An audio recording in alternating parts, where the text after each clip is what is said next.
Alors, on va parler de la prière. Oh là là, quel sujet bateau. Mais on va prier de la puissance de la prière, parce que la prière est une des grandes armes. C'est pas seulement faire ses courses au supermarché céleste, d'accord?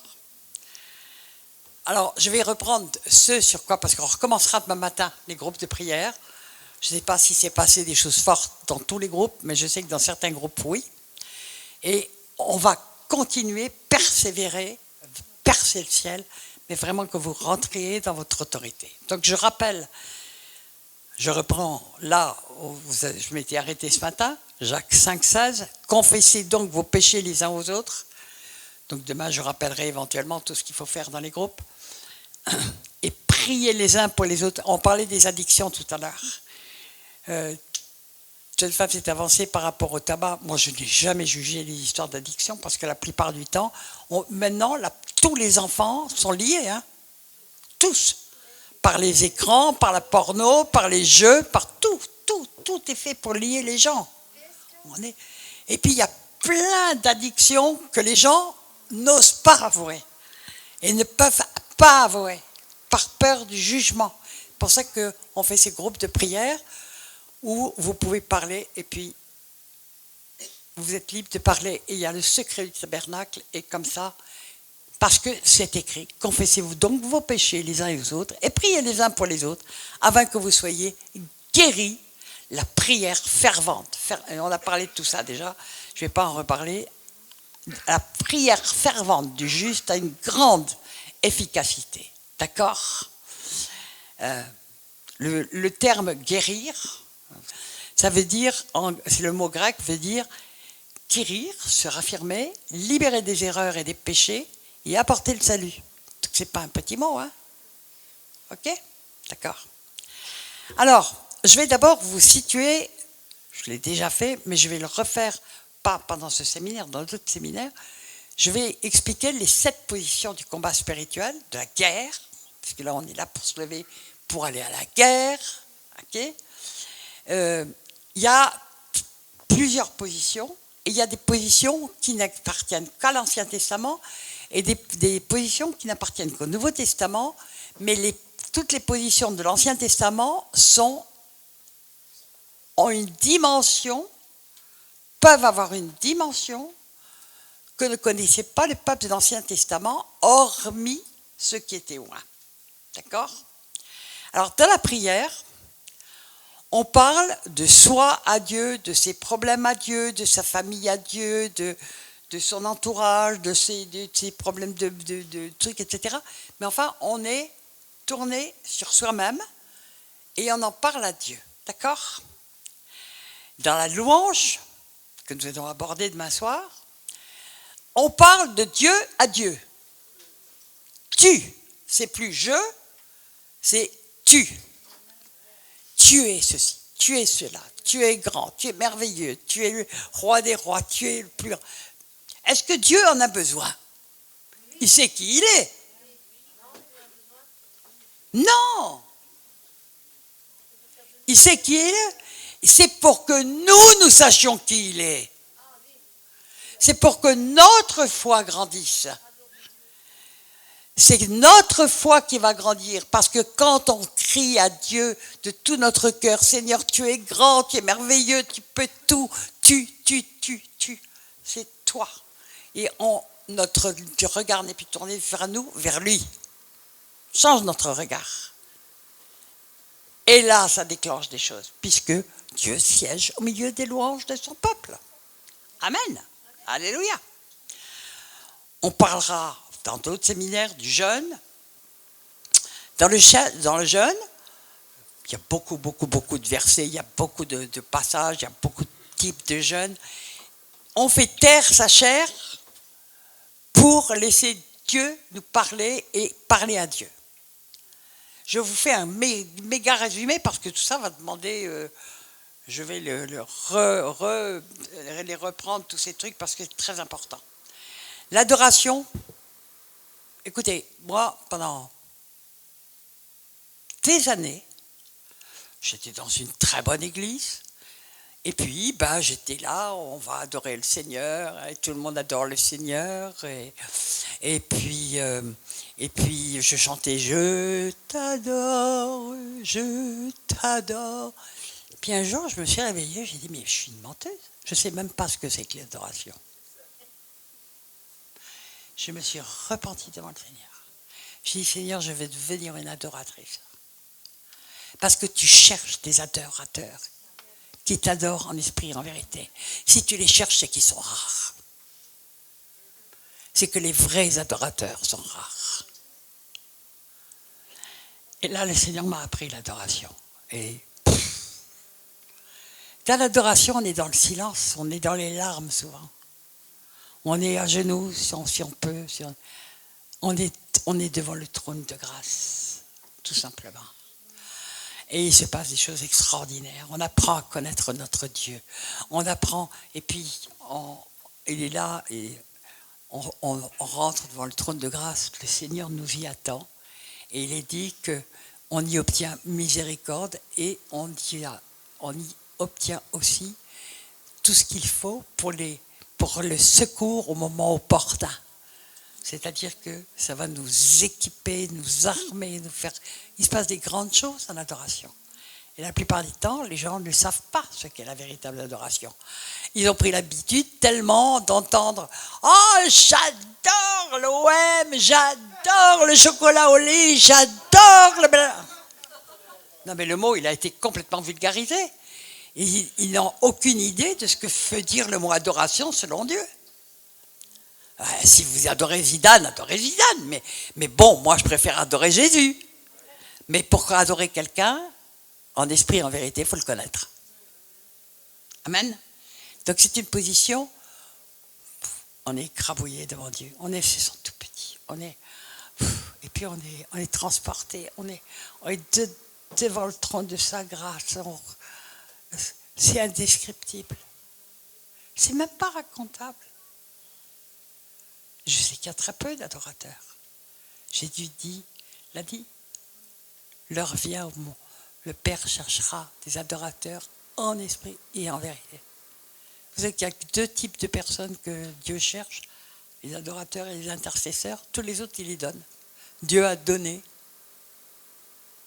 Il a donné, c'est lui qui donne. Les évangélistes, les docteurs, les pasteurs, les prophètes. Il a donné à son Église. Donc c'est lui qui les donne. Mais Dieu cherche des adorateurs et il cherche des intercesseurs. Je cherche un homme qui intercède. Autant dire que c'est quand même rare. Et dans la Bible, si quelqu'un entend, il parle à toutes les églises, si quelqu'un entend ma voix, si quelqu'un a des oreilles pour entendre, combien écoutent Dieu? Combien savent l'entendre? C'est dans l'adoration, je peux vous dire qu'on est projeté devant le trône de grâce et on entend des choses. On entend la voix de Dieu, on entend les directives de Dieu. Et souvent les gens mettent les choses à l'envers. Ils veulent attendre que Dieu leur dicte les choses comme ça avec un mégaphone là, ou une trompette dans l'oreille. Et ils ne savent pas qu'on entend la voix de Dieu quand on est devant le trône de Dieu. Et que ce qu'il faut chercher avant tout, c'est à connaître le Seigneur pour l'adorer en esprit et en vérité. Amen. On parlera aussi dans d'autres séminaires de l'intercession. Alors, donc dans l'adoration, on est presque dans le silence, quoi. On est dans le silence. On est dans le silence. On est seul avec Dieu. Dans l'intercession, c'est une position extraordinaire. On parle de quelqu'un d'autre à Dieu. C'est un fardeau qu'on reçoit.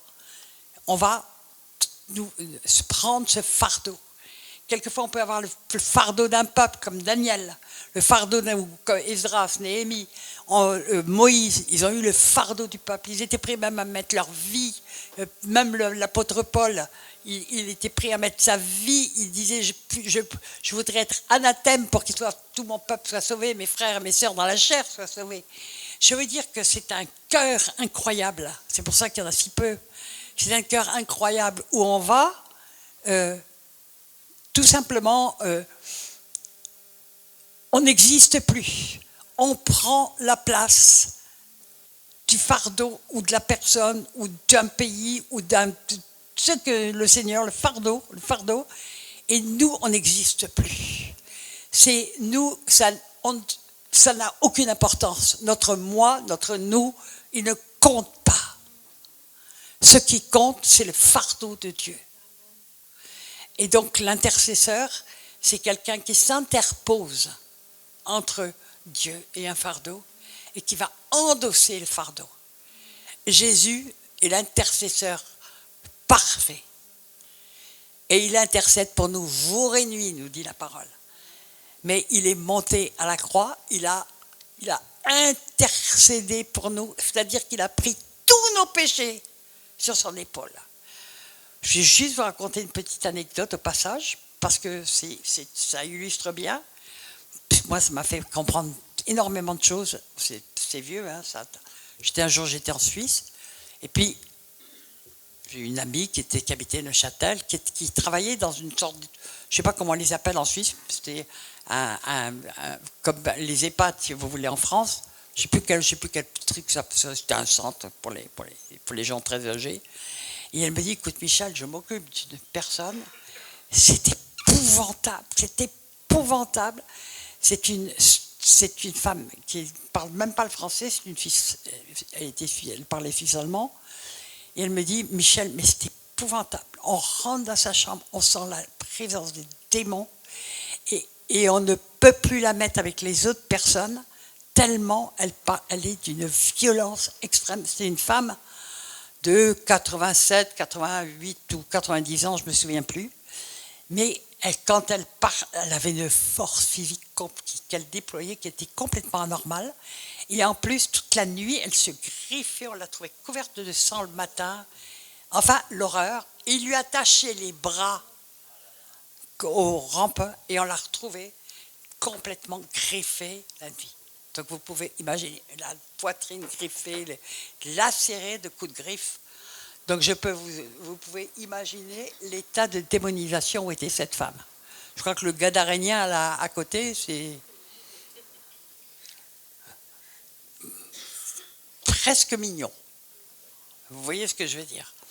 Et elle me dit, tu ne veux pas venir prier, mais il faut que tu viennes prier en cachette, parce que même là, on n'avait pas le droit de prier officiellement pour les personnes. Il faut que tu... Puis il y avait des gens qui étaient peut-être agréés, etc.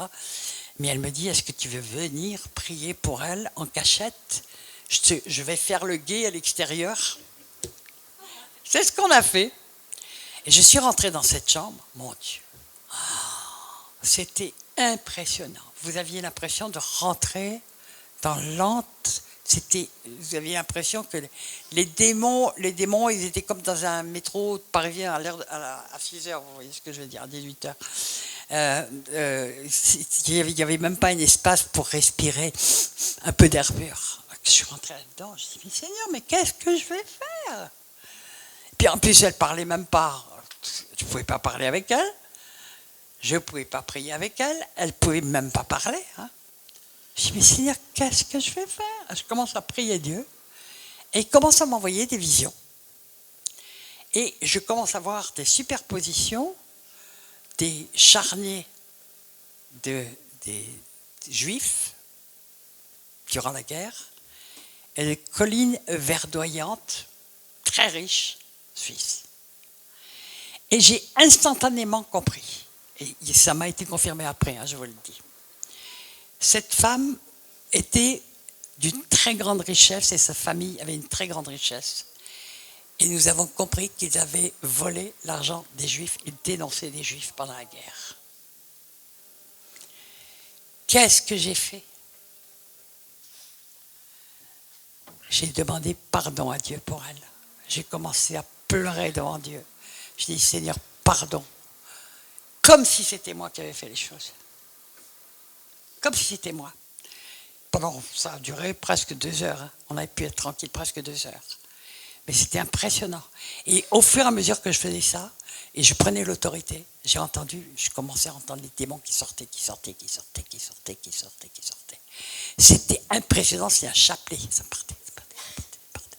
Au fur et à mesure que je demandais pardon pour elle, Et c'est pour vous expliquer ce qu'est la véritable intercession. On intercède, on se met vraiment à la place.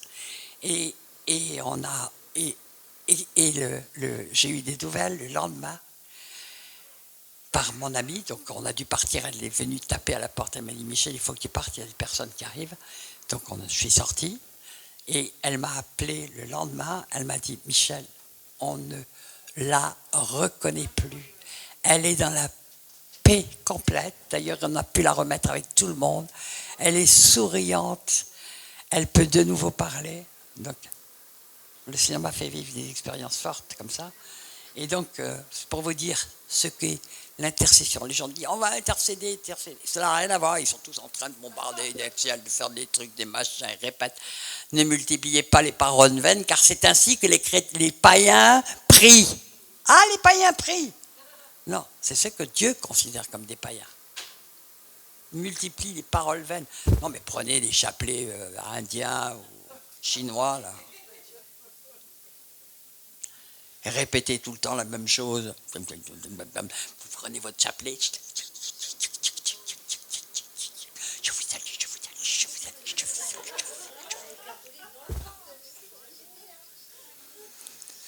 Je ne sais pas comment ils n'attrapent pas de l'arthrose et de l'arthrite à la fin.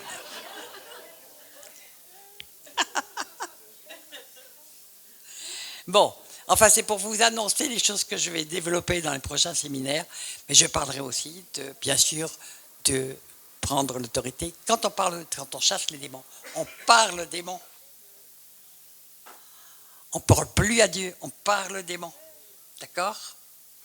Je vous parlerai de la guerre territoriale. Je ne sais pas quand, hein, parce que je vais faire au fur et à mesure. Mais je sais maintenant que je vais retransmettre un petit peu tout ça, des formations à la délivrance, avec toutes ces choses-là, dans les prochains séminaires. Hein. Et puis on verra ce que j'ai le temps de préparer, de faire, vers quoi me dirige. Moi, vous savez, chaque fois, je prépare les messages de mes séminaires, je les prépare jusqu'à 2 mois à l'avance. Hein. Il y a des messages qui me demandent 6 mois. Hein.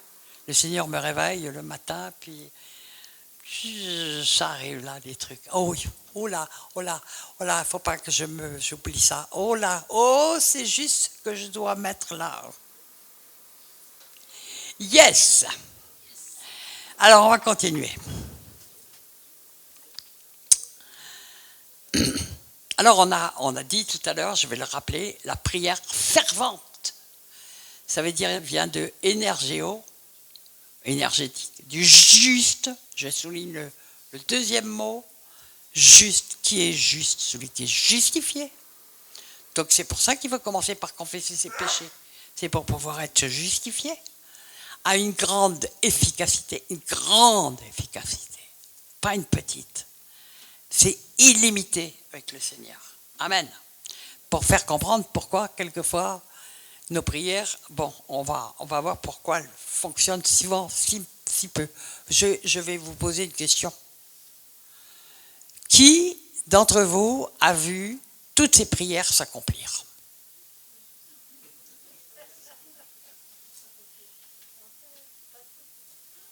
Est-ce que vous êtes des disciples de Christ? Chrétien, ça veut dire comme Christ. Qu'est-ce que Jésus a dit?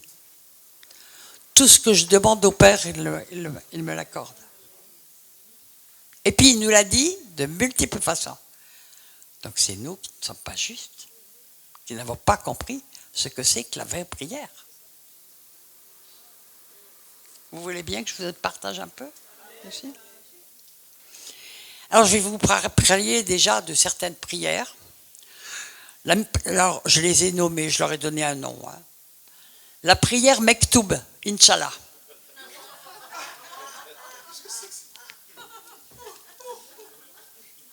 La prière Mektoub, c'est si Dieu veut bien,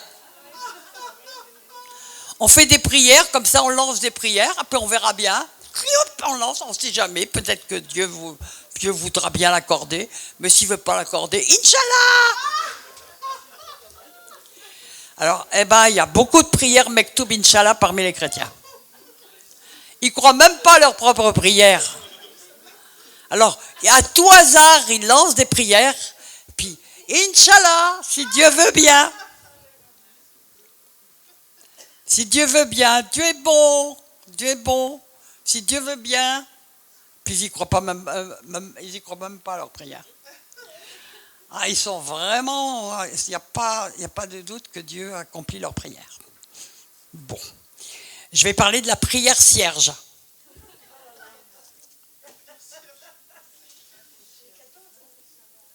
Ah, parce que tu crois que si je parle des cathos, là?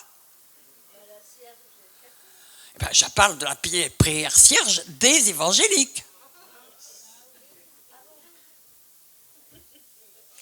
C'est la prière religieuse, c'est Dieu qui va demander pour nous, c'est la bougie qui va demander pour nous. Ben, on plante la cierge, puis on dit, ben, Dieu va exaucer parce qu'on a quand même fait une œuvre. Là, on a planté un beau cierge avec une petite flamme et on a mis des sous. Donc, devant Dieu, on est juste. Donc, Dieu reconnaît qu'on a fait qu'on a fait des bonnes œuvres. J'aurais pu l'appeler la prière bonnes œuvres aussi. C'était pareil. Hein. C'est-à-dire qu'en marchant avec Dieu, on pense que Dieu va nous exaucer parce qu'on a fait des efforts. Parce qu'on ne sait pas ce que c'est que la grâce. Tout simplement. D'accord ?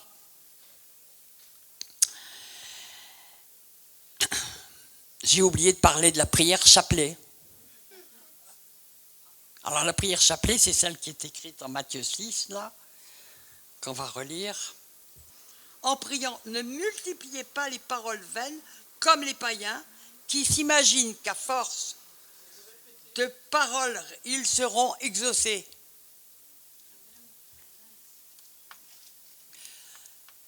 La répétition n'a rien à voir avec la persévérance. On peut répéter 50 fois, 100 fois la même chose. Est-ce que Dieu n'a pas entendu la première fois?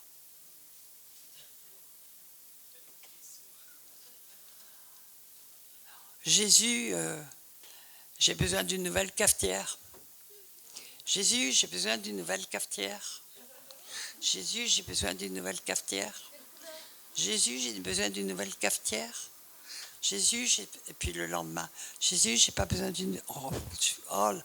Tu peux pas savoir combien j'ai pu prier pour ma cafetière. Ouais, non, écoutez, mais on se moque de Dieu, quoi. Imaginez-vous toujours être devant un père. Est-ce qu'un enfant va dire à son père, papa, j'ai besoin d'un sifflet. Papa, j'ai besoin d'un sifflet. Papa, j'ai besoin d'un sifflet. Il va avoir un sifflet. S'il a un père normal. Hein. Ça ne tardera pas. T'as fini de me casser la tête. Oui, tu crois que je ne t'ai pas entendu. Mais vous croyez que notre Dieu est différent? Persévérer dans la prière, c'est pas ça. C'est pas répéter comme des trucs. C'est pour ça que je vais l'appeler la prière chapelet. Je vous salue, je vous salue, je vous salue. Mais ça y est, elle est saluée, arrête.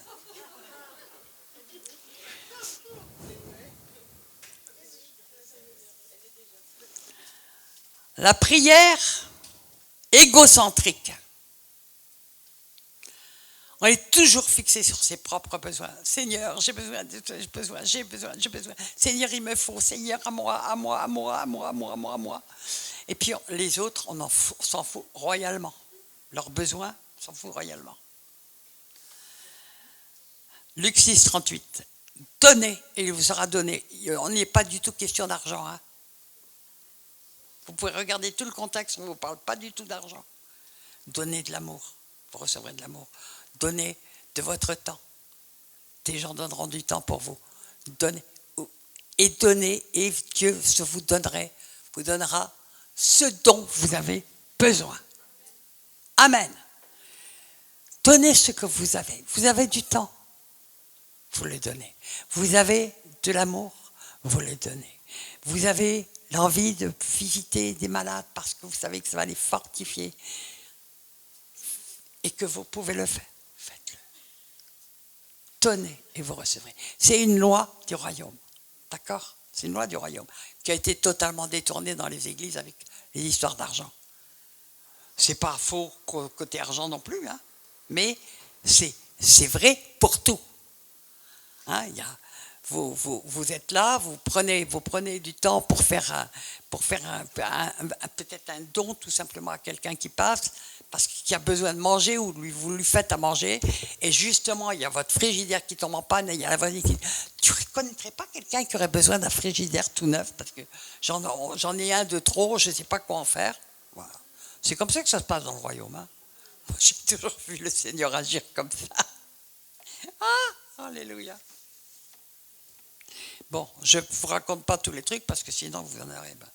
Les exaucements du Seigneur, la manière dont le Seigneur agit, quand on lui fait confiance et quand on comprend les secrets du royaume. Alors, la prière paresse, on transfère aux autres. Alors ça, c'est des conseils que je donne régulièrement. C'est pour ça que je vous fais mettre à 3. Et en disant, il n'y en a pas un qui monopolise tous les autres. Je suppose que, comme il y en a beaucoup ici, qui ont tout le temps du monde, qui les appellent pour leur dire « Tu ne voudrais pas prier pour moi? Tu ne voudrais pas prier pour moi ?» Bon, moi, je reçois environ 2-3 000 mails par an. « Vous ne pouvez pas prier pour moi, pour mon fils, pour ma grand-mère, mon arrière-grand-mère, mon petit-neveu, mon boulot, mon machin. » Et vous savez que c'est très difficile de dire non. Et je réponds toujours. Ça me prend du temps. Mais je leur dis tout le temps, excusez-moi, mais je ne suis pas Dieu. Ou je leur dis, écoute, ton arrière-grand-mère, c'est ton fardeau, c'est pas le mien quand même. Hein. Tu peux peut-être prier pour ton arrière-grand-mère, mais j'essaye quand même d'être plus gentil que ça. Mais ça m'est arrivé de le dire dans des séminaires. Des gens qui disent, tu ne veux pas prier pour mon arrière-grand-mère ou ma grand-mère? Je dis, c'est ta grand-mère, pas la mienne. Tu as peut-être du temps pour prier pour elle. Alors, un jour, j'ai eu une très très belle réponse, qui est très intéressante. Ça ne veut pas dire qu'on ne doit pas prier les uns pour les autres. Mais je veux dire qu'il y a des gens, ils n'ont si peu confiance dans leur propre prière, ou ils sont tellement paresseux qu'ils sont toujours en train de demander aux autres de prier pour eux. Je peux vous assurer qu'il n'y a aucune prière comme ça. Les prières égoïstes ne fonctionnent pas. Les prières de paresse ne fonctionnent pas. On n'a pas à encourager la paresse des gens. Et un jour, j'ai eu, tout à fait au début de ma conversion, une très très bonne leçon par une amie qui n'en pouvait plus parce qu'elle avait tout le temps, alors qu'elle avait un travail de dingue, elle avait tout le temps des gens qui l'appelaient pour lui dire « Tu ne pourrais pas prier pour moi, tu ne pourrais pas prier pour moi, tu ne pourrais pas prier pour moi. » Prenez le temps. Oui, mais je peux prier pour toi. Je pourrais vous en raconter beaucoup dans le même sens. Tu ne pourrais pas prier pour moi, tu ne pourrais pas prier pour moi, tu ne pourrais pas... Et puis, elle est épuisée à la fin, elle finit par crier « Seigneur, donne-moi une solution parce que j'en peux plus. » Moi, j'étais obligé de me mettre sur ligne rouge. Hein. Les gens ne me laissaient pas vivre. Hein. Oui. Malheureusement, les ministères, on est obligé de se mettre sur ligne rouge parce que sinon, tous les ministères à qui j'ai dit « Ferme ton téléphone » et qui ne l'ont pas fait, ils sont morts de fatigue. Je ne vous mens pas. On en connaît une ici que certains ont connue, qui était la pasteur Grasse. Elle est morte de fatigue. Elle ne fermait jamais son téléphone. Alors les gens abusaient. Alors cette femme, elle me dit, le Seigneur, tout d'un coup, il m'a donné une bonne idée. Et chaque fois qu'il y avait quelqu'un qui l'appelait pour lui dire, tu ne pourrais pas prier pour moi? Elle disait, non, écoute, toi, tu vas prier pour moi parce que je suis crevée.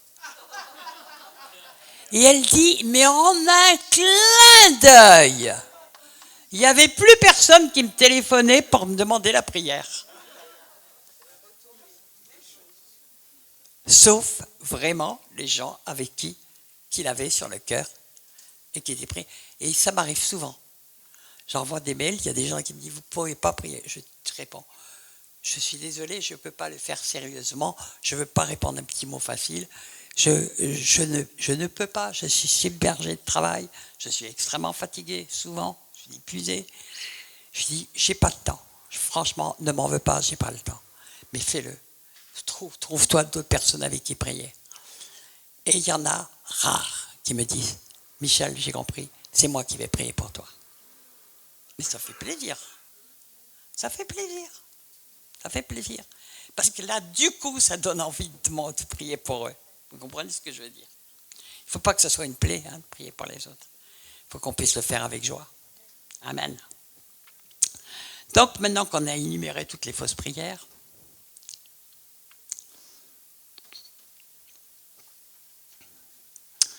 on va lire Luc 18, 7 pour nous parler vraiment de ce que c'est qu'une vraie prière et de l'effet qu'elle a sur Dieu et de l'impact. Alors, pouvez-vous supposer que Dieu ne défendra pas le droit de ceux qu'il a choisis et qui crient à lui nuit et jour et qu'il tardera à leur venir en aide? Moi, je vous dis qu'il défendra leurs droits promptement. Seulement lorsque le Fils de l'homme viendra, trouvera-t-il encore la foi sur terre. Il dit que la prière de la foi est une incroyable puissance. Amen. La prière de la foi sauvera le malade. La prière, on va en parler de tout ça. J'ai eu un problème un jour avec le mot promptement. Parce que j'étais persécuté, c'était encore au début de mon ministère, Dieu m'a appris beaucoup de choses à ce moment-là. Et je disais, mais Seigneur, mais regarde ce qu'il me fait. Regarde, je suis comme cette veuve de Luc 17 qui cogne à la porte, qui te réclame justice, et je ne vois pas ta justice arrive. Pourtant, et Seigneur, c'est marqué promptement, mais c'est quand promptement? Et j'ai compris que le promptement de Dieu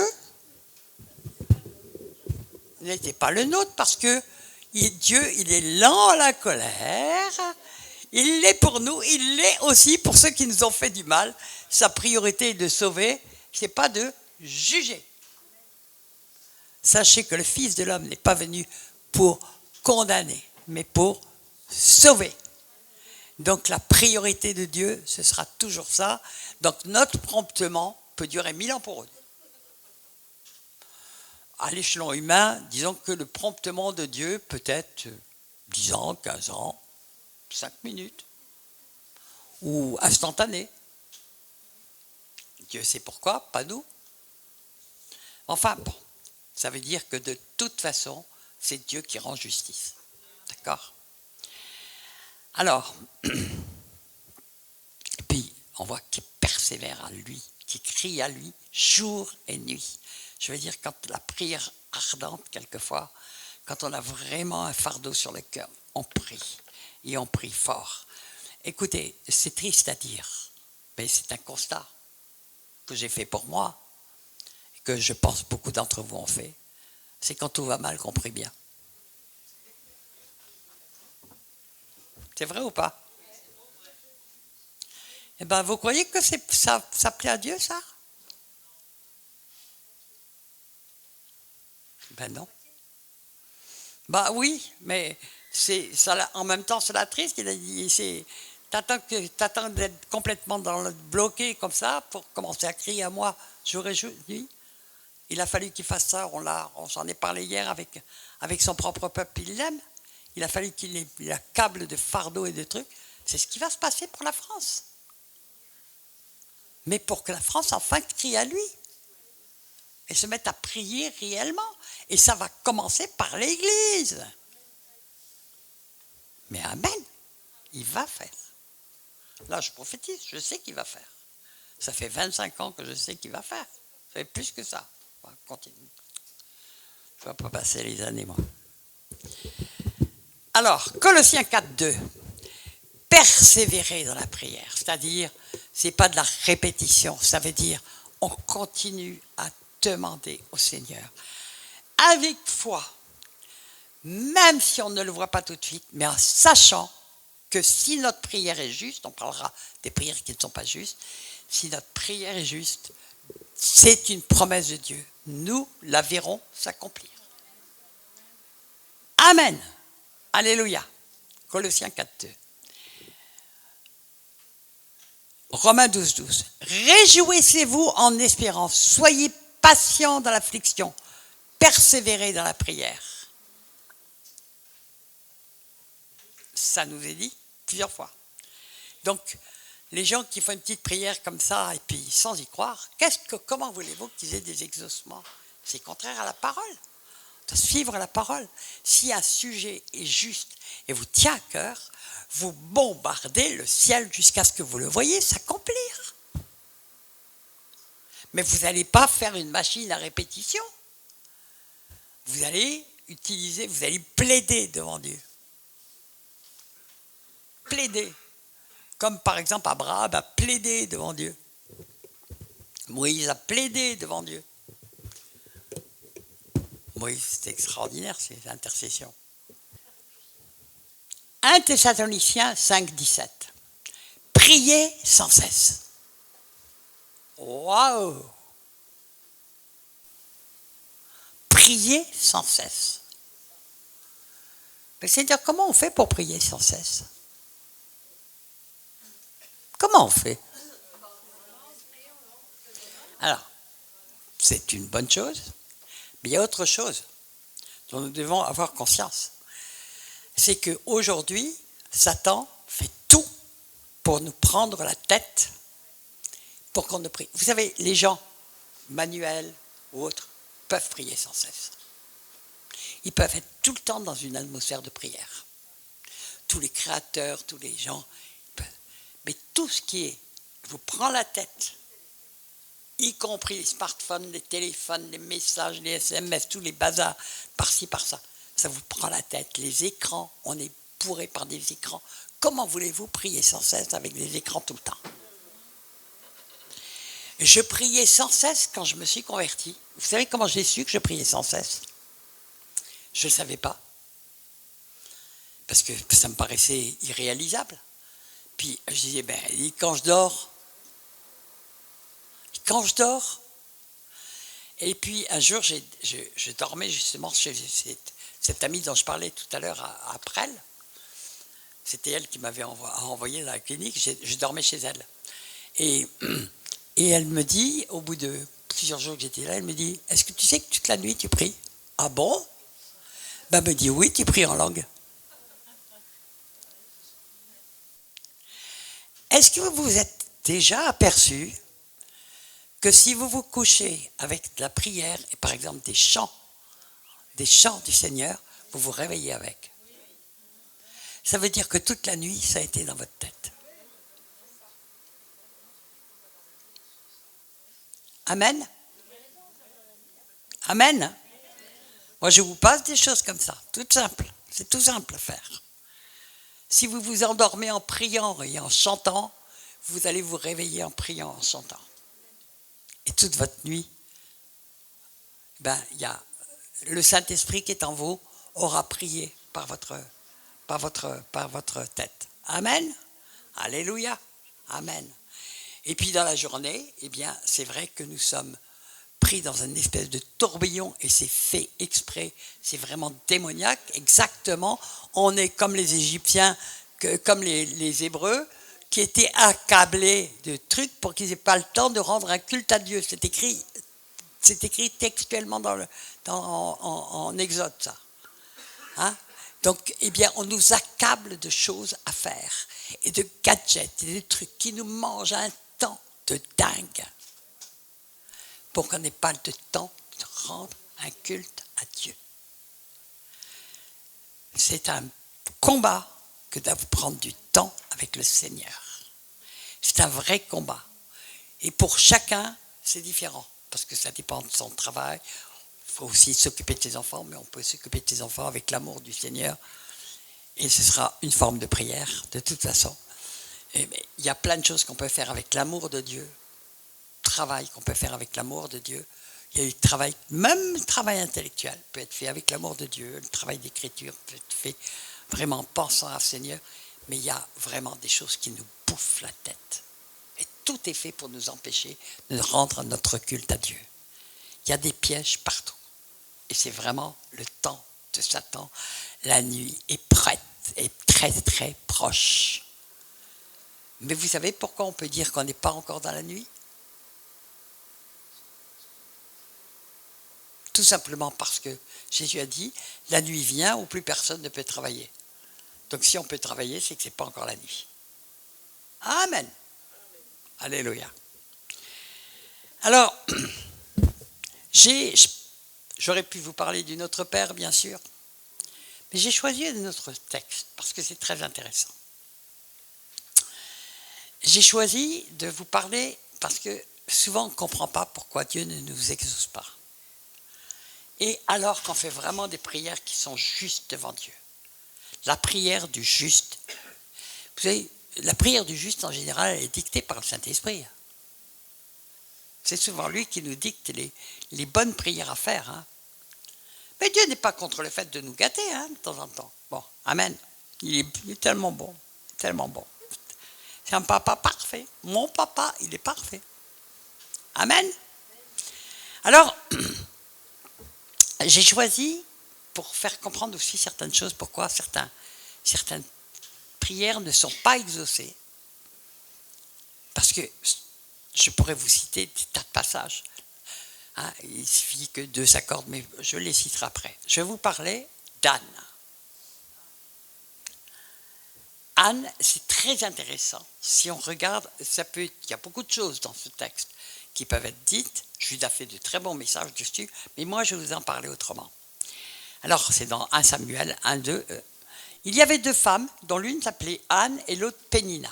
Pénina avait des enfants, mais Anne n'en avait pas. Chaque année, cette femme montait de sa ville à Silo pour se prosterner devant l'Éternel des armées et pour lui offrir des sacrifices. Là se trouvaient les 2 fils d'Élie, Ophni et Phiné, sacrificateurs de l'Éternel. Le jour où Elkana offrait son sacrifice, il donnait des portions à Pénina, sa femme, et à tous ses fils, et à toutes les filles qu'il avait d'elle. Mais il donnait à Anne une portion double, car il aimait Anne. Non. Non. Non. Parce que l'important, il est là. Il aimait Anne que l'Éternel avait rendue stérile. Waouh! Pourquoi l'Éternel a rendu Anne stérile? Alors que c'était une souffrance et une humiliation extrême, et son mari l'aimait, il est probable qu'il avait pris une 2e femme parce qu'elle ne pouvait pas avoir d'enfant. Donc vous voyez tout le long de l'Ancien Testament, chaque fois que les hommes prenaient d'autres femmes pour avoir des enfants, même ça a commencé par Abraham, entre nous, ça n'a pas donné de très bons résultats, mais chaque fois, parce que l'obsession des femmes, elles savaient qu'elles étaient créées pour donner la vie. Ok? Ça c'est un petit peu perdu. Ève, porteuse de vie, c'est ça que ça veut dire. Donc elles étaient, l'essentiel d'une femme la femme a été créée pour porter la vie et pour faire des enfants et pour les élever. Oh! Bon, moi je suis une vieille 68 arde, alors je ne vous en voudrais pas si ça vous fait grincer les dents. Mais bon, peut-être que le Seigneur vous parlera un petit peu. Ouais, comment, machin, bon, ça c'est un autre message. Mais je prends que l'Éternel avait rendu stérile. Mais comment? Mais pourquoi Dieu une telle cruauté? Lui qui a dit, soyez féconds, multipliez-vous, mais comment il rend quelqu'un stérile? Mais pourquoi? Mais pourquoi il fait une telle souffrance, une telle humiliation, alors qu'Anne aimait Dieu, aller faire des sacrifices à l'Éternel, prier, etc. Même son mari ne comprenait pas, alors il comblait le canal de plein de trucs, mais quand même il lui donnait le double parce qu'il l'aimait. Mais il n'y avait rien à faire, elle était stérile. Et une femme stérile, c'était une honte, elle pouvait être répudiée. Et c'est assez récent, même encore dans les mœurs récentes. Par exemple, dans les familles princières et autres, il fallait absolument avoir des héritiers, donner un héritier. C'était une chose tout à fait normale. Donc une femme stérile pouvait être répudiée. Vous vous rendez compte un peu la souffrance et l'humiliation? C'était comme ça. Et Dieu le sait et il rend Anne stérile. Pourquoi Dieu a-t-il rendu Anne stérile? Pourquoi lui affiche-t-il ce qui apparaît comme une injustice? Verset 6. Sa rivale. Waouh! Et puis ça, on voit tout le temps ça dans l'Ancien Testament. Lui prodiguer des mortifications pour la porté à s'irriter de ce que l'Éternel l'avait rendu stérile. Donc sa rivale, en plus, c'est comme la femme de Job. Elle voulait le faire maudire Dieu. Ça arrangeait les choses, hein. Et toutes les années, il en était ainsi. Chaque fois qu'Anne montait à la maison de l'Éternel, Pénina la mortifiait de la même manière, alors qu'elle pleurait et ne mangeait point. Donc elle jeûnait, elle pleurait. Alors elle persévérait chaque année. Elle persévérait dans la prière. Elle persévérait. Et elle ne perdait pas la foi. C'est surtout ça, le message. Elle ne perdait pas la foi. Elkana, son mari, lui disait « Anne, pourquoi pleures-tu et ne manges-tu pas? Pourquoi ton cœur est-il attristé? Est-ce que je ne vaux pas pour toi mieux que 10 fils ?» Yes! Même son mari ne voit pas sa souffrance. Il ne comprend pas parce qu'il l'aime 2 fois plus que Pénina. Il ne comprend pas. Et sans doute, il ne voit même pas. Je suppose que Pénina faisait les choses en douce, en cachette, et qu'elle ne voyait pas la mortification que subissaient les choses. Ça dure des années. Des années. Et puis, on va arriver au verset 9. Anne se leva, après que l'on eut mangé, et but à Silo. Le sacrificateur Élie était assis sur un siège, près à un des poteaux du temple de l'Éternel. Et l'amertume dans l'âme, elle était quand même, elle était amère, quand même. Elle avait une amertume, elle avait une souffrance. Elle pria l'Éternel et versa des pleurs. Elle fit un vœu. En fait, c'était là que le Seigneur voulait l'amener. C'était là que le Seigneur voulait l'amener. En disant, Éternel des armées, si tu daignes regarder l'affliction de ta servante, si tu te souviens de moi et ne m'oublies point, et n'oublie point ta servante, et si tu donnes à ta servante un enfant mâle, je le consacrerai à l'Éternel pour tous les jours de sa vie, et le rasoir ne passera point sur sa tête. Seigneur, si tu me donnes un enfant, je te le donne. C'est là que le Seigneur voulait l'amener. Et quelquefois, on ne comprend pas que si le Seigneur ne nous exauce pas, c'est qu'il veut nous amener dans une autre direction et qu'il veut que nos motivations soient différentes. La motivation d'Anne, là, a changé. Elle dit, ok, mais si tu me donnes un fils, je te le donnerai. Exactement comme Abraham. Abraham, il a attendu 100 ans d'avoir son fils, le fils de la promesse. Et quand Dieu lui a dit, sacrifie-le, il était prêt à le faire. Quelle foi! Quelle foi! Parce qu'il croyait que Dieu avait le pouvoir de ressusciter un mort. Est-ce qu'il y avait une résurrection avant? Jamais. Quelle foi! Quelle connaissance de Dieu! Et là, Anne, enfin, fait ça. Elle consacre à Dieu ce fils. Et Dieu voulait lui donner qui? Samuel. Un des plus grands prophètes qui soit. Et donc, toutes ces souffrances, c'était pour qu'enfin, elle fasse la prière juste, avec les motivations justes, et pour donner le plus grand des cadeaux qui soit au peuple de Dieu, c'est-à-dire un prophète de la carrure de Samuel. Ce n'est pas un des petits prophètes de la Bible. Amen. Alléluia. Alors on va lire. Comme elle restait longtemps en prière devant l'Éternel, Élie observa sa bouche. Anne parlait dans son cœur et ne faisait que remuer les lèvres, mais on n'entendait point sa voix. Et il pensa qu'elle était ivre. Moi, je me demande si elle ne priait pas en langue, vous savez. Il pensa qu'elle était ivre et lui dit, mais jusqu'à quand seras-tu dans l'ivresse? En plus. Bon, c'est Élie, hein? C'est quand même le grand sacrificateur. Fais passer ton vin. Anne répondit, non, mon Seigneur, mais je suis une femme qui souffre en son cœur et je n'ai bu ni vin ni boisson enivrante, mais je répandais mon âme devant l'Éternel. J'aime ces paroles. Je répandais mon âme devant l'Éternel. Ne prends pas ta servante pour une femme pervertie, car c'est l'excès de ma douleur et de mon chagrin qui m'aura fait parler jusqu'à présent.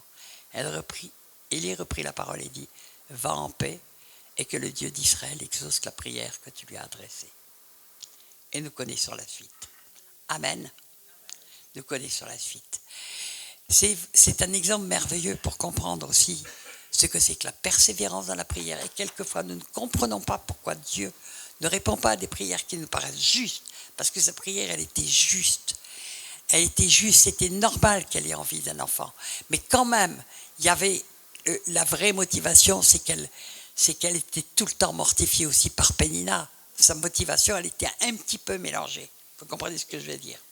Elle voulait pouvoir dire, moi aussi, je peux avoir des enfants. Mais le Seigneur va l'appeler, lui a amené sa prière à la motivation juste.